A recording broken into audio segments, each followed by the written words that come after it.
it seems like a bunch of men had to come, and maybe women too, but really dig. Like, I mean, think of my friends in America. You're gonna think of digging a hole at the beach. We do this for fun at the beach. We try to dig a hole to get to the other side of the world as a game. This is like, we've never gotten this far. So this tiny amount of water, I mean, it's just like not very much at all. Step there.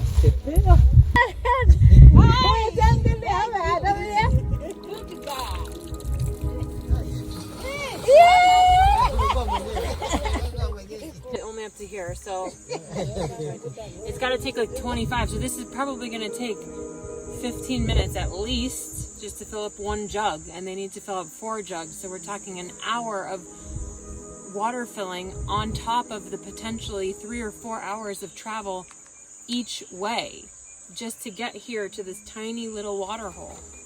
It's absurd.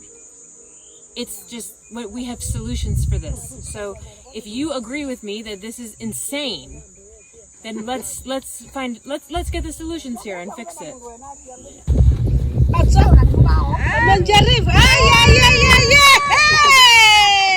But this is not even a full jug. This is not even a full jug. So they're carrying probably 2.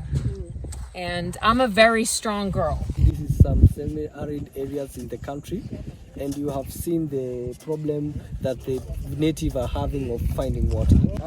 As you can see, this is not just a road. This is a way of tapping water. This is a gabion. It's not a road. This is a gabion of holding the sand and the water at this point. So at least you can be able to dig the water the way we dig there, because there's water deep down the sand.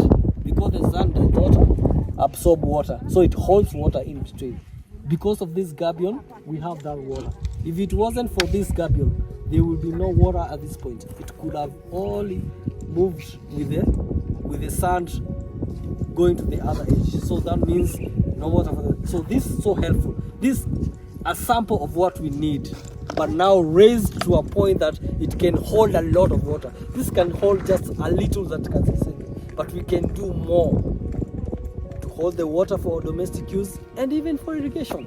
If this is just one gabion, how about having some 3 to 4 points raised? You can see the capacity of what I'm talking about. That's what we need. A starting point of what we already have before we even think of broadening to something different. As you can see, we're in a valley of a seasonal river that when it rains, this whole place floods.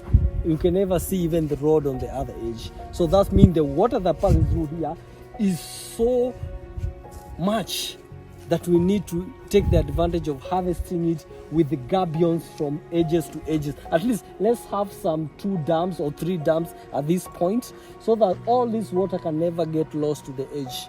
And this raise the gabions to a point that it can hold a capacity of huge amount of water.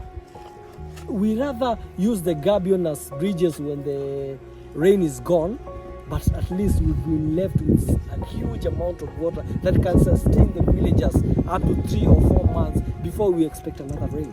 So they may be harvesting the water for their own domestic use, and some even pumping them to do the irrigation as we wait for another level of support that we can get, maybe the boreholes or the other things. We have a point of starting. Because the other things, the other sources of water are too expensive. This is way too cheap for us to start with. Gabions, walls, dams, man-made dams, and we are doing something different from what is existing on this place. Otherwise, even the value of land here is depreciating because there's no hope of agriculture in this place. People are vacating from this place to the cities to find greener pastures. Yet we have riches surrounding us. Water is life, and that's all we need. Thank you.